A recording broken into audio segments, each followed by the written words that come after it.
अस्सलाम वालेकुम नाजरीन, उर्दू टीवी चैनल में खुशामदीद। ड्रामास प्रोमो के साथ हम हाजिर हैं। ड्रामा सीरियल सुनो चंदा की आज की एपिसोड में आपने देखा मामूल के मुताबिक अरसल जिया की नींद खराब करके उसे ये बता कर कि वो बगैर नाश्ते किए जा रहा है, लेकिन उसके बुलाने के बावजूद भी वो नहीं रुकता और कमरे से चला जाता है। तो उधर आप देखेंगे नाश्ते की टेबल पे डीजे बैठा नाश्ता कर रहा है और जिया से कहता है, जिया अभी मेरे स्कूल में पेरेंट्स टीचर मीटिंग है, तो आप और सलू भाई चले ना मेरे साथ। तो जिया उसकी बात सुनकर जवाब देती है कि मुझे कोई शौक नहीं है फजूल में जलील होने का। कुछ देर बाद जब नाश्ते की टेबल पर अरसल आया तो शहाना और अरसल की गुफ्तगू के बाद आखिर अरसल पराठा ना पसंद करने का बहाना करके वहां से चला गया।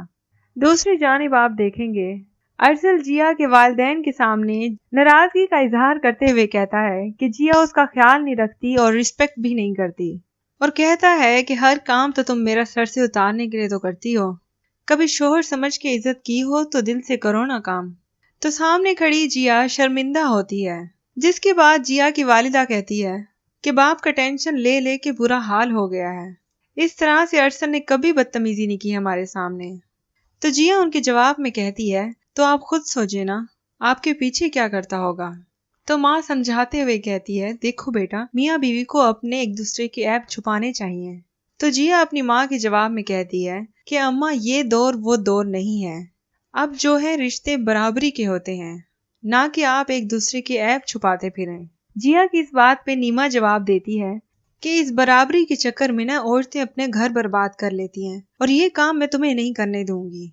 तो जिया कहती है, मैं उतनी भी बेवकूफ नहीं हूँ जितना आप लोग समझते हैं मुझे। तो नीमा जवाब देती है, पता नहीं, अब तो मैं डर सी गई हूँ। तो आखिर अपनी माँ को वो तसल्ली देती है और गले से लगाती है।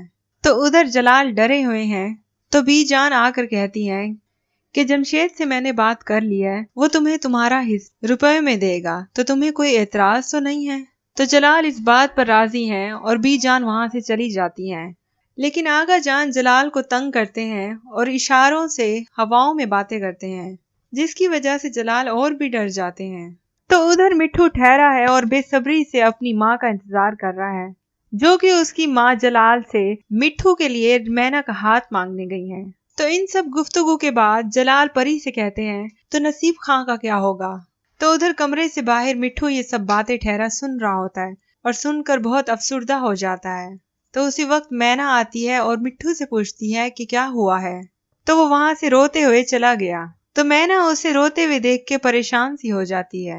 अगले सीन में आप देखेंगे जिया बैठी टीवी देख रही होती है कि उसी वक्त अरसल आ जाता है और जिया से कहता है, रिमोट से सिर्फ टीवी चलाया करो जिया, इंसानों को नहीं, और जो बात करनी होती है मुझसे किया करो जिया, अम्मा से कहकर मुझे प्रेशराइज मत किया करो। तो जिया अरसल के जवाब में बड़े मासूमाना अंदाज में कहती है कि मैंने नहीं कहा था कि वो आपको कॉल करें। तो शहाना उन दोनों की ये गुफ्तगू सुनते हुए आ जाती है, तो अरसल की खूब क्लास लेती है। तो उसी वक्त मैना गुजरती है और शहाना उसे रोक के कहती है कि तुम्हारे मामे ने हमसे इतना बड़ा चेक ले लिया है, तो उसे बोला करो वो तुम्हें रिक्शा या कोई वैन लगवा दे, हमने कोई पिक एंड ड्रॉप की सर्विस नहीं खोली हुई। तो मैना शहाना की ये बातें सुनकर सहम सी गई। आज की इस एपिसोड के मुतालिक अपनी कीमती राय से हमें जरूर आगाह कीजिएगा। मजीद ड्रामास प्रोमो देखने के लिए देखते रहिए उर्दू टीवी।